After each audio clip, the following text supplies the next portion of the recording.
आप सुन रहे हैं पीएस म्यूजिक पेंड्रा। प्रिय मित्रों, हमारे YouTube चैनल को लाइक शेयर सब्सक्राइब जरूर करें।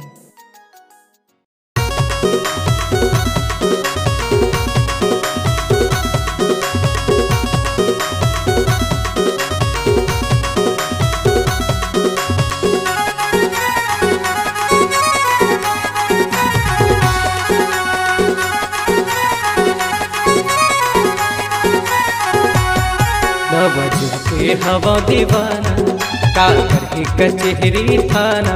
नवजुग के हवा दीवाना का करके कचहरी थाना। दिया घायल हो गए नैना गिर चोट से। लहंगा उठाऊं रानी डिजिटल रिमोट से। लहंगा उठाऊं रानी डिजिटल रिमोट से। नवजुग के हवा दीवाना का करके कचहरी थाना। नवजुग के हवा दीवाना का करके कचहरी थाना। जिया घायल हो के नैना गिर चोट से। लहंगा उठाऊं रानी डिजिटल रिमोट से। लहंगा उठाऊं रानी डिजिटल रिमोट से।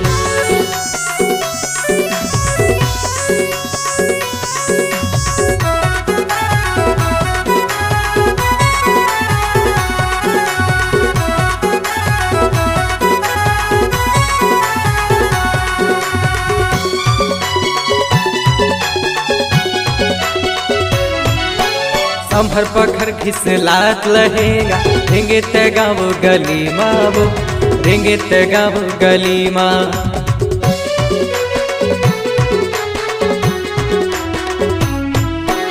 संभर पखर घिसलात लहेगा रेंगे तगाव गली मावो।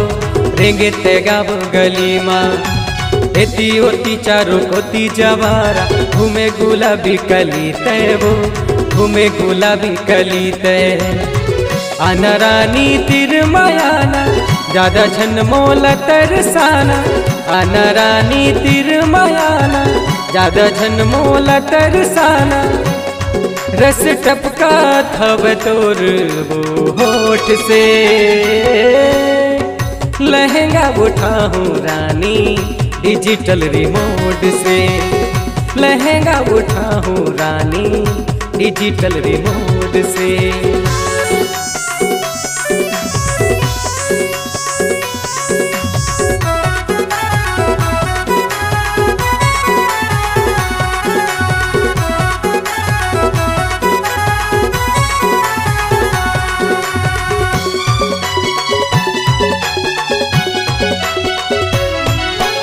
सोलह साल के है तोर जवानी मऊहर चुचुवावत है। मऊहर चुचुवावत है।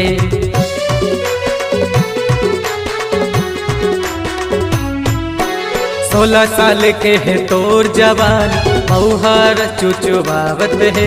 मऊहर चुचुवावत है। देखे देखे सब टूरा मन के चिउरा बोलल चावत है। चिउरा बोलल चावत है। आना रानी बैहा मायाना ज्यादा झन मोला तड़पाना। आना रानी बैहा मायाना ज्यादा झन मोला तड़पाना। मन तड़पा थव तोर वो चोट से। लहंगा उठाऊं रानी डिजिटल रिमोट से। लहंगा उठाऊं रानी डिजिटल रिमोट से। नवजुग के हवा दीवाना का करके कचहरी थाना। नवजुग के हवा दीवाना का करके कचहरी थाना। जिया घायल हो गए नैना गिर चोट से। लहंगा उठाऊं रानी डिजिटल रिमोट से। लहंगा उठाऊं रानी डिजिटल रिमोट से। लहंगा उठाऊं रानी डिजिटल रिमोट से। लहंगा उठाऊं रानी डिजिटल रिमोट से। लहंगा उठाऊं रानी डिजिटल रिमोट से। लहंगा उठाऊं रानी डिजिटल रिमोट से।